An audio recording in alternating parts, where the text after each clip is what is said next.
தம்பிக்கலையன் கோயில் வந்து ஒரு சித்தர் கோவில் மாதிரி தான்.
இது வந்து தம்பிக்கலையன் கோயிலுங்க. இங்கே வந்து விநாயகர் பெருமான் சன்னதி இருக்குது. இங்கே சாயந்தர நேரம் வந்து இந்த விநாயகர் பெருமான் சன்னதியில் வந்து உட்காந்திங்கன்னா எல்லா நோய்களும் குணமாகும். காற்றுல வந்து மூலிகை காற்று வரும்னு ஒரு ஐதீகம். அந்த விநாயகர் சன்னதி வந்து இந்த இடம்தான். கோயிலோட லெஃப்ட் சைடு பேக்கில் இருக்குது ஸ்தல விருட்சம்.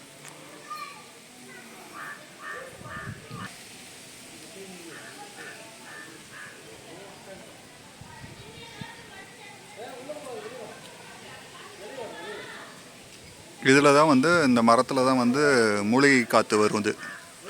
எல்லா நோய்களும் குணமாகும்.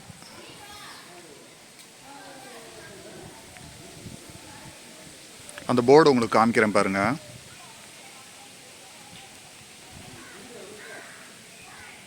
இங்கே பின்னாடி வந்து சிலைகள் நிறையா இருக்குது.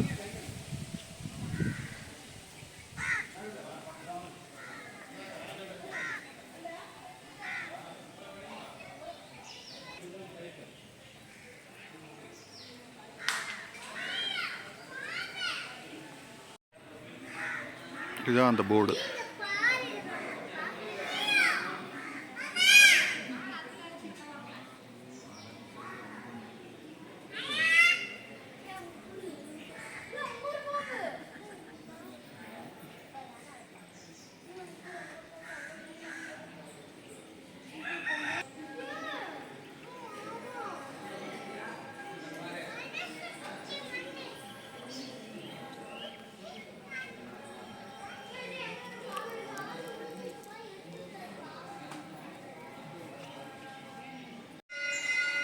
இந்த தம்பிக்கலையன் கோயிலில் என்ன ஸ்பெஷல்னு வச்சுக்கோங்களேன், நிறையா சித்தர்கள் சிலை வந்து இருக்குது. சித்தர்கள் இங்கே சிலை பிரதிஷ்டை பண்ணி வழிபடுறாங்க. சித்தர்களுடைய அருள் இங்கே வந்தீங்கன்னா பரிபூர்ணமாக கிடைக்கும். அப்புறம் ஏதாவது மருந்து, இந்த ஏதாவது பூச்சிக்கடி, பாம்பு கடி, வேறு ஏதாவது உடல் ஏதாவது அலர்ஜி மாதிரி வந்தீங்கன்னா இங்கே வந்து ஒரு தண்ணி இருக்குது. அதை வந்து ஒரு கோலையில் கொடுப்பாங்க. அது குடிச்சிங்கன்னா அந்த அலர்ஜி நோயெல்லாம் குணமாகுங்கிறது ஒரு ஐதீகம். இவர் வந்து முருகப்பெருமான்.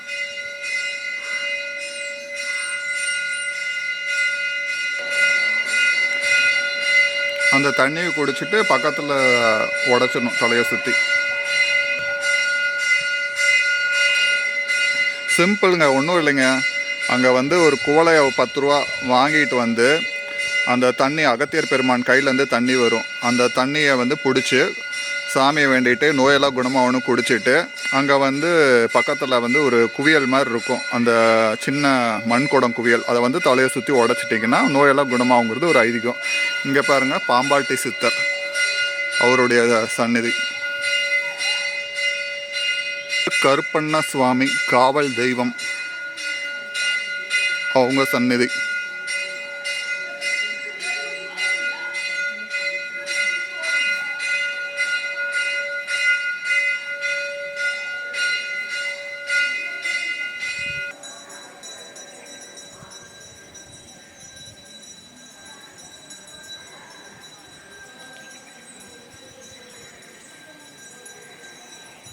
கோயில் வந்து அழகாக இருக்குது. துர்க்கை அம்மன்.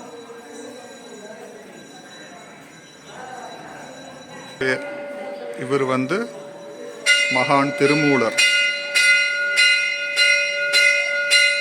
எனக்கு பிடித்த சித்தர்.